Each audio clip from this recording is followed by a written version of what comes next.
Narito na ang pambansang pantanggal umay upang maghatid ang mga kwento sa buhay. Buong barangay kapitbahay, mga tropa at tambay, tawagin na pati na rin si nanay. Anong kwento mo? Logan na yan, saan ka man naroon? Logan na yan, gusto mong mapanood? Logan na yan, imatyogan na yan, imatyogan na yan, imatyogan na yan.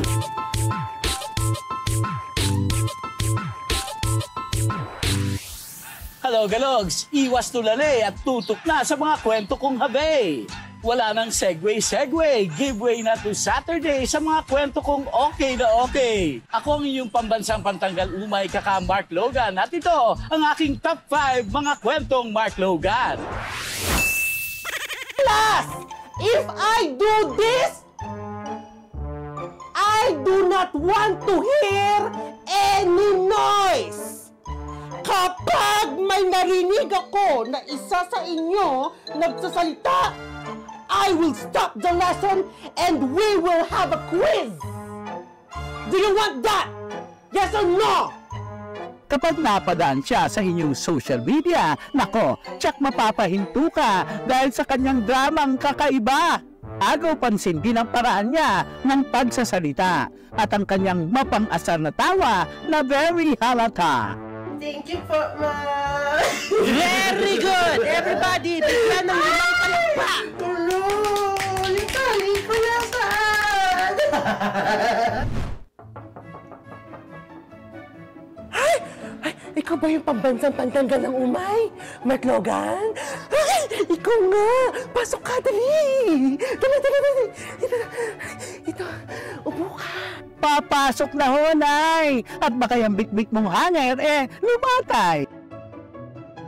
Hello, Galogs! Ako to, si Hasan Al-Sulaiti at ako po ay isang content creator. Sa dami ng content creator na nag-uusbungan, etong si Hasan ay talaga namang isa sa inaabangan. Iba-iba lang naman ang karakter niyang pinaglalaruan.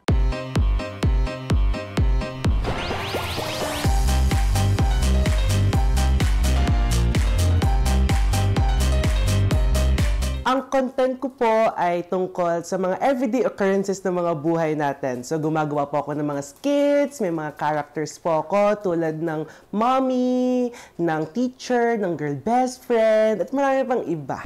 Ay! Ito nga pala yung anak ko! Alam mo, napakatamad niyan!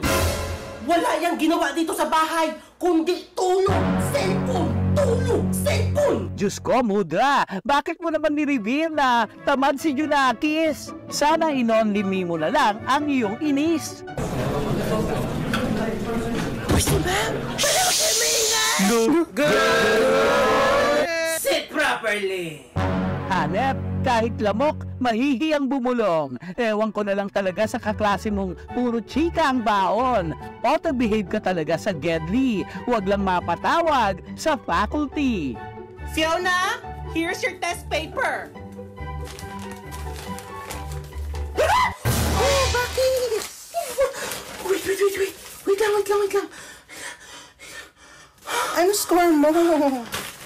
29 over 30. Hala, ang taas! Congrats! As in, hindi ko ina-expect talaga. Hinanahan ko lang ito lahat. Ang galing manghula, mukhang kay Batman na pinabahala. Sige nga, Fiona, hulaan mo kung ilan ang nababadtrip sa'yo. Books, mukhang syntax error ang result ng numero.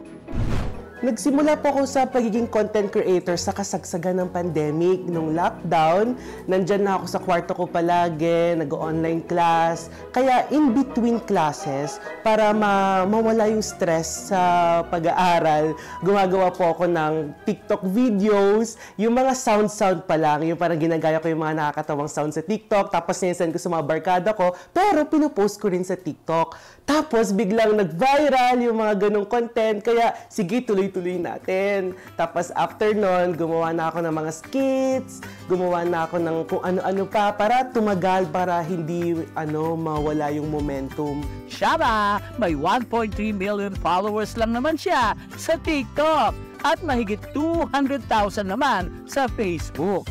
Wow! Pasabog! Itong si Hasan kaya naman pala pumapalag sa aktingan, sumabak siya sa acting workshop kung saan-saan. Yung mga content po na ginagawa ko, hindi naman po ako yun. Acting lang po talaga siya. Yung girl best friend, hindi po talaga ako yun. Hindi naman po ako teacher sa totoong buhay. Kaya ako lang sa totoong buhay, mahilig lang ako magpatawa talaga. Sa kanyang mga video, nagsulputan ng mga komento, mga papirong inis dahil ang kanyang pag-arte ay very epektibo. Subalit sa likod ng kamera, malaki ang pagkakaiba. Isa siyang anak na mapagmahal sa pamilya. Siya ang nagsilbing padre ni pamilya upang makatuwang ng kanyang ina. Sa katunayan, tinaguyod niya ang pag-aaral mula sa sariling bulsa. Si Hasan bilang anak, mabait naman po siya, responsible, matulungin, lovable. Isang bagay talaga yun. Kasi lagi yan siya pagka I love you, mommy, ganon. Yun yung namin sa kanya. At saka hindi niya kami pinababayaan. Dahil po sa pagbablog, nagkaroon po ako ng chance na bigyan po yung pangangailangan ng pamilya ko. Mga pagkain, kung ano po yung mga needs nila, kung ano po yung mga wants nila. Nadala ko po sila sa ibang bansa. Kaya yun po talaga, naapektuhan po talaga yung buhay ko. And nangyari din po na napag-aral ko po yung sarili ko para hindi po ma-stress yung nanay ko sa tuition fee at sa kung ano pang mga gastusin. Kaya maraming salamat na nabigyan ako ng pagkakataon na mag-enjoy sa ginagawa ko at nabibigay yung kailangan ng pamilya ko. Hindi ka lang panalo sa aktingan, Hasan, kundi sa iyong taglay na kabutihan. Ituloy mo lang ang iyong passion dahil marami kang napapasaya sa iyong content creation. Sino kailangan ng pera para sumaya? Ay kayo po yun, huwag niyo akong idamay. Sa kanyang hirit, akala mo'y hindi na bulilit. Ang daming banat na linyahan. Bagets, ano ba kasi ang iyong pinagdaraanan? Sa edad na 6 na taong gulang, mukhang ang buong planeta ay pasan. Ang rant napunta na kung saan-saan. Sa mundong nakakapagod, ang masarap lang ay sumahod. Aba, kapag andang usapan, marami talagang tatamaan. Oh, kayo talaga, bumabagyo na. Gala pa rin kayo ng gala. Hi! Hello, Galogs! Ako po si Apple Jane, ang pinaka-cute na madaldal from Lian, Batangas! Dinayo namin sa Batangas itong si Bagets. Huwag paloko sa kanyang ngiti at naknaka niya ng kulets. Bukod sa kamera'y humirit, may iba rin siyang trip. Hindi pwedeng basagin at baka ikay ma-real talk din. Asus, excited din naman sumweldo eh! Kala mo naman may natitira! Bukod po sa pagbablog, ang mga hilig ko pong gawin, maglaro, manood ng TV. Ang paborito ko pong panood din ay si Peppa Pig. Mahilig din po akong mag-drawing at mag-color. Si Apple Jane ay panganay sa magkakapatid at ang love ng kanyang parents ay walang patid. Bet lang daw talaga ni Bagets mag-talk sa camera pero walang meaning in real life ang mga banat niyang linya. Napakalambing nito. Pag-uwi ko mula sa trabaho, lagi siya sumasalubong sa akin. So, tanggal talaga yung pagod ko pag-uwi. Simpleng yakap, simpleng halik, tanggal ang pagod ko talaga. Isa pa doon na gustuhan ko, yung di mawala sa kanya. Pag darating ko sa hapon, yung magdadala ng tubig pang tanggal ang uhaw. 3 years old pa lang siya, nakikitaan na namin siya ng pagiging madaldal, pagiging masayahin, makulit. Ngumiti ka lang, para hindi mahalata na wala kang pera. Masaya po ako sa pagbablog dahil po maraming natutuwa sa aking video at marami ding nanonood. Marami din po akong nagiging bagong kaibigan. Siya po ay masipag mag-aral, masipag po siyang pumasok sa school. Active din po siya sa mga activities niya sa classroom. Marami din po siyang activity na nagagawa. For the sipag ka pala sa pag-aaral, be. Akala ko nirarant mo rin yung assignment mo eh. Pangarap ko po, balang araw ay maging isang teacher katulad ng aking mami. Hanep, gusto mo pala maging matatag na teacher ha? Ready ka na ba? Sakto sa iyo ang curriculum. Todo todo turo ka sa classroom. At ang unang lesson. Tama yan, mag-cellphone muna tayo bago kumilos dahil ang buhay ay hindi karera. Ngi! Pangalawang lesson. Paano ka papayat? Nguya ka ng nguya. Ngi! Pangatlong lesson. Tandaan mo, wala kang mararating kung wala kang pamasahe. Ayan palang lesson ay no age limitation. Matututo ng todo, titino, pati lolo. Diyos ko, ka-cute ng batang ito. Sa pakwelahan, isa ka sa pambato. O siya, Apple Jane, ipagpatuloy mo lang ang pagiging sane. Enjoy mo lang ang iyong pagiging bata dahil marami sa iyong natutuwa. Imatlogan na yan, imatlogan na yan, imatlogan na yan. Imatlogan na yan, imatlogan na yan, imatlogan na yan. Very demure, very mindful at very cutesy. Sa aliw level niya, hindi ka magsisisi. Abaan ng PC dahil itong nakakalokang top 3 kong storya. Sa social media, ang kadalasang biro kung sobrang kulit na ng anak mo, bumili ka na ng bago. Dahil ang inyong kakay sobrang patola, baka gusto ninyong bumili ng manok na Brahma. Hindi sila kulay. Pinagsama-sama ko't molting.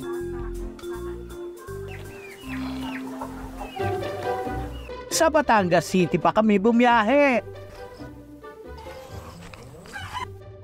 Para lang masilip itong anak ni Mang Ipe. Teka lang mga kalogalogs ko, usapang ito ay mga paboritong bunso. Bago magtampo, siguradong mamamangha kayo. Ka muna. Kaganda ni Ray. Brahma chicken ang tawag dito. Hindi panabong at lalong hindi pang adobo. Sa tila malambing nilang tilaok. Ang mga manok na ito, alagang patok. Mana-dinosaur man ang salaki. Masarap yakapin na parang baby. Ang mga paa ay tila may medyas. Meron pong balahibo. Pero ang tindig talagang napakaangas. Hindi ito ang sisiw na binubunot sa piyesta. Pero ang kanilang kulay, iba-iba. May puti, itim at batik-batik pa. Si Mang Ipe nagpaparami sa kanyang bakuran dahil maraming interesado na ito'y alagaan. Dito sa Batangas, sila ang madalas bilhan. Natuto lang po ako dito nung mag-pandemic. Pero may mga una na rin po akong alaga. Pero dito na ako sa Brahma nag-focus, mas okay siya. Mas maganda sa market. Ang anak ko po, 4 ang pumang nag-aaral, kuha ko lahat dito. Ang Brahma, pwede kahit sa bata. Pwede rin kay mother o kay ate pa. Kaya hindi na nakakashook na ang dalaga ni Mang Ipe ay na-hook. Same father, flock together. Kasing saucy ng chicken cordon bleu, ng mga Shih Tzu. Kaya ang pag-aalaga dito, hindi pucho-pucho. Nilalagyan ko talaga po ng shampoo sa unang banlaw. Sa akin po, mas gusto ko menthol para nare-relax ang katawan ng manok. Dahil lang Brahma kasi medyo mainit ang katawan yan.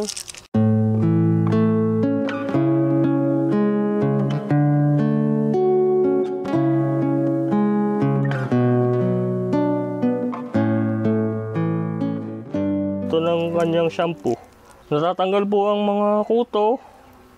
Siyempre, gumagandang balahibo, kumikinis. Pero bago ka magtabi ng money, ikaw muna ay maghunos dini. Kung ang 45 days ay nasa 20 kada piraso, ang sisiw na Brahma nasa 500 piso. Pero kung gusto mo talaga ng ganitong pet, pwede ka namang makipag-negotiate. So, ang ginagawa po namin, sige, bibigyan ka namin ng yung kaya naming ibigay sa inyo na hindi kayo talo, hindi rin kami talo. Ang nagiging target po nila para po hindi po masyadong masakit sa kanila, hindi masakit sa bulsa, ginagawa nila. Monthly, nagbibigay na sila ng payment sa amin. Si Mang Ipe at asawa niyang si Grace, hindi basta kita ang chine-chase dahil anak na nila kung ituring itong mga manok na bonjing. Kalogalogs, ikalma nyo, binili namin yan sa kanto. Kalogalogs, ano man ang trip niyong gawing pet, laging tandaan na maging responsableng parent. Mas maikli ang buhay nila kaysa sa ating mga tao. Kaya anuman ang hugis at kulay ng kanilang balat at balahibo, bigyan natin sila ng pagmamahal na parang ating kadugo.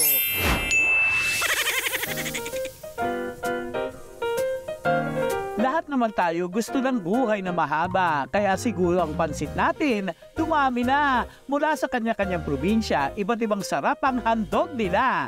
Sa Valenzuela muna tayo dumiretso. Ang mga Uragon, meron ditong pambato, ang kanilang pansit bato. Oo, pansit yan, sure ako. Pero hindi natin sigurado kung babagay ba ang dinuguan dito. Yes, mga kalogalogs ko, hindi na lang pang puto ang lutong dugo. 10 piso lang, may kakaiba ng toppings. Paano ba nagsimula ang ganitong cravings? Ang pansit bato po na gamit namin ay authentic, galing po ng Bicol. Dahil nga po sa may halong dinuguan na special po na luto rin po namin. Kaya pag kinumbine po silang dalawa, mapapasabi po kayo na masarap talaga kahit mukha siyang weird po. Hindi po siya latang dinuguan kasi po may kasama po siyang pansit bato. Super perfect po ng combination nito. Mula sa pagiging humble, ang naging kita sure ball. Panalong combination, kaya pumatok sa nation. Pumunta naman tayo sa Laguna, pero tayo'y mag-sound trip muna. Sana'y bigyan mo ng pansit at konting ketchup na rin. Aro Diyos ko, pati ang ketchup na banana, idinagdag pa sa pansit nila. Wala nang dapat patunayan pa dahil ang recipe 1950s pa nagmula. Pansit masyang ang tawag nila. Tawag siyang pansit masyang kasi ang may-ari ng bahay na to, yung great-grandmother ko, si Lola Masyang. And before kasi yung pansit niyan, yung the usual pansit. Then eventually, naiwan dito yung si Nanay Deling. Tinuloy niya yung negosyo, yung pagpapansit. Then nag-experiment na siya na lagyan ng ketchup. Si Nanay Deling naman, apo na ako. Hindi lang dahil sa ketchup, kaya naging bon appetit. Sinamahan pa ng proven o balon-baluna na saucy. Kapartner pa ng itlog na pinirito. At syempre, monay para dagdag carbo. Sarap siya. Tapos yung mix, yung texture ng ketchup, kakaiba eh. Kasi simula po naman dati na ganito eh. Kaya nasanay na kami na ganito kinakain namin. 1980s pa, kumakain na ako dito. Mula sa Laguna, tara na rito sa Lipa. Manamis-namis na pansit naman ang bibida. Kung may Jajang Mion, ang K-pop idol mo, merong black nisado ang lodi ko. At bias record ko, pansit tostado. Ang linamnam naman nitong mga pansit may halong caramel, kaya medyo sweet. Pero dahil lagi masusunod ang customer, sabihin lang, sugar level kay Kuya Mer. Medyo matamis po talaga ang black nisado. Yan, tapos lalagyan po natin uli ng caramel para umitim. May kasamang special utak, kaya mas creamy. Meron ding kaldo na papayami. Pati sa usawan mo, ikaw na ang bahala. Pero the best kung may asukal din na kasama. Nung medyo umuusbong na yung pansit tostado, inaral ko siya. Kasi yung mga Lipeño, Batanggenyo, sa sobrang hilig sa pansit, yung tamis na lasa ng black tostado, tinanggilik na din nila eh. Ginawa na lang comfort na pagkain. Meron tayong expression na kinalakihan kapag na-miss ang chance dahil sa katamaran, ikaw raw ay natutulog sa pansitan. Paglilinaw lang na ito'y tumutukoy sa halaman, paano ang pansit ay makakatulugan kung ang sarap nito'y matitikman sa bawat lalawigan? Imatlogan na yan! Imatlogan na yan! Imatlogan na yan! Iba pa rin ang aliw na hatid pag si Mr. Bean na ang umentrada. Pero wag ka, dahil ang 90s icon na pangmalakasan, makikita mo rin sa Pinas lansangan. Uy, hindi ikaw! Hello, fellow kalogs. I'm Mr. Bean. Welcome to you and to me. Ha? Bye! Ano raw? Meet Mr. Bean PH, ang Noipay version, Mr. Bean impersonator. Siya nga naman ang ultimate gaya-gaya na perfect ang score.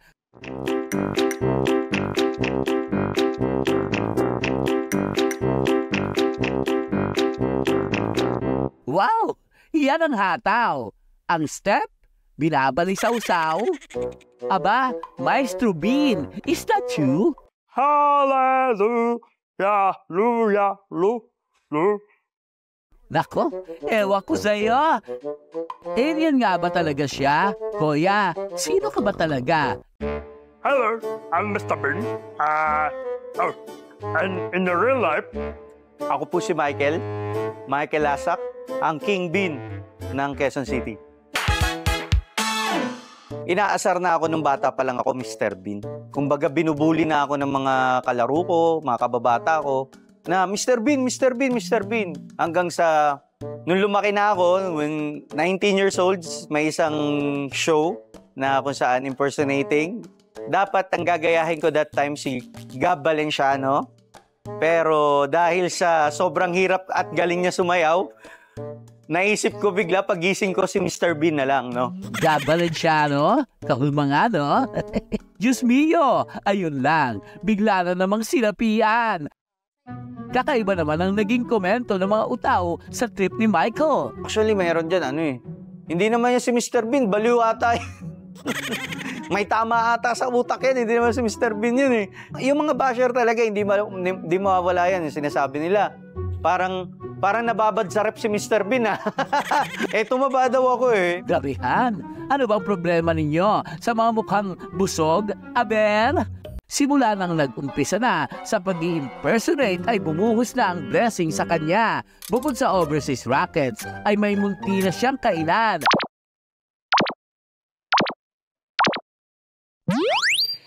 Hello, I'm Mr. Bean. And welcome to King Bean.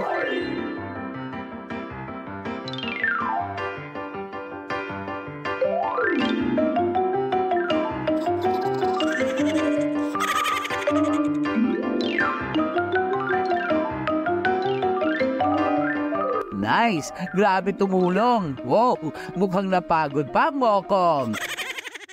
Dati, ang work ko noon, isa lang akong kumbaga kargador lang ako Hindi kasi ako nagtuloy na mag-aral before dahil medyo naano ako sa pagsasayaw.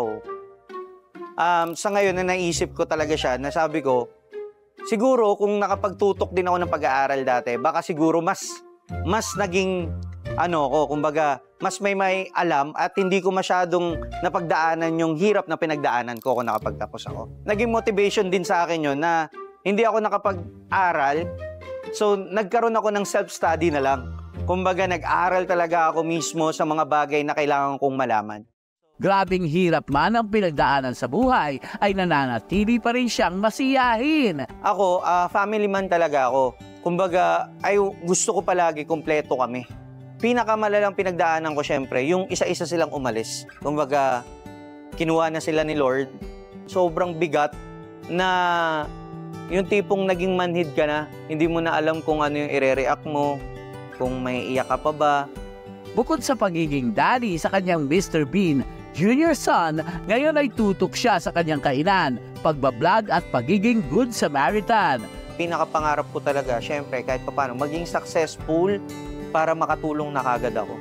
Actually, yun yung pinaka-aim ko, kaya din ako nagtayo ng business. Matatanong mo yung business namin na yan, kapag merong mga nagugutom na dumadaan, walang pera, walang pangkain, pinapakain namin. May talaga siya magbigay. Kasi every month, nag-charity talaga kami sa food, ganun. Tapos, generous din minsan sa mga guestings.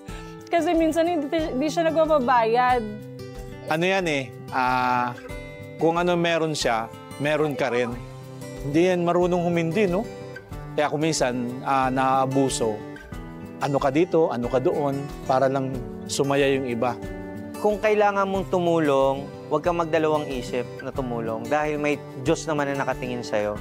And everything that you give, it will come back 3 times, 7 times, even 10 times. Basta si Lord ang sentro natin. Maraming pagkakataon na susubukin ka ng panahon. Pagkalugmok ay walang ibang kasunod kundi ang pagbangon. At kung bibigyan man ng pagkakataong magkaroon ng kapasidad na tumulong, huwag mag-alinlangang maging instrumento at dahilan ng pagbangon. Say bye, Daddy. Bye-bye. See you. Bye-bye. Tan tan tananan tan. Ang mga Noy pisang damakmak ang pauso, kaya putok na putok ang patok na lakad trend na palong-palo.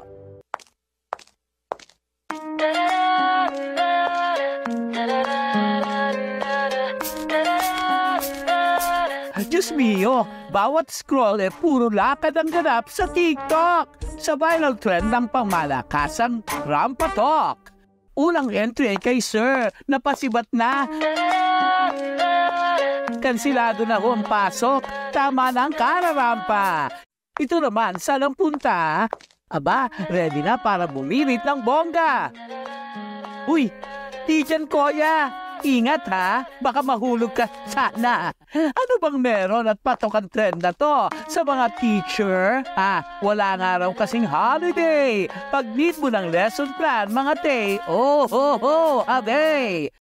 Irampang laptop, sabi nila teacher, pero 45 degrees ang ulo. Dapat mga ma'am, sir. Unting kanan pa, ma'am.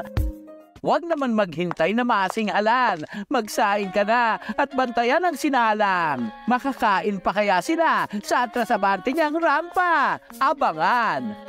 Uy, malapasyonistang zombie ang atake. Ang need? Sako, buko, bota. Don't forget din ang kumot na nanggigitata. Kung nakakahiyang mangutang, mas nakakahiya raw maningil. Ba't naman todo yuko? Gayahin mo kaya tong pabukangkang pa with muso. Pagkatapos maningil, edi may pangtoma ka na. Pang dalawang case na rin yan, may muscles pa ang tumadera. Shot o sapat, mamili ka. Sa di mabilang ng mga lakad online, pagdating sa good vibes, always find time, every time. Winner ang palaging positibo dahil ang rumarampa sa buhay with ngiti ang always panalo. Hanggang sa susunod na kwentuhan, samahan ang inyong pambansang pantanggal umay. Sabay-sabay nating basagin ang lumbay, pag-aani ng trip ng buhay. Ako ang inyong si Kaka Mark Logan po at ito ang aking top 5 kwento. Mark Logan na yan, sa kaman naroon. Mark Logan na yan, sa katerbang kwentong kwela. Hatid yan ng balita, 3 dekada na natin kasama. Sa mga kwentong merong weta at malulutong, pamasa nag-iyak lahat ating mabubusong. Balikan na papanahon, tsaka yan sa kahon. Mark Logan, hanggang lumbay sa television. Anong makwento mo? Mark Logan na yan, sa kaman naroon. Mark Logan na yan, gusto mong mapanood.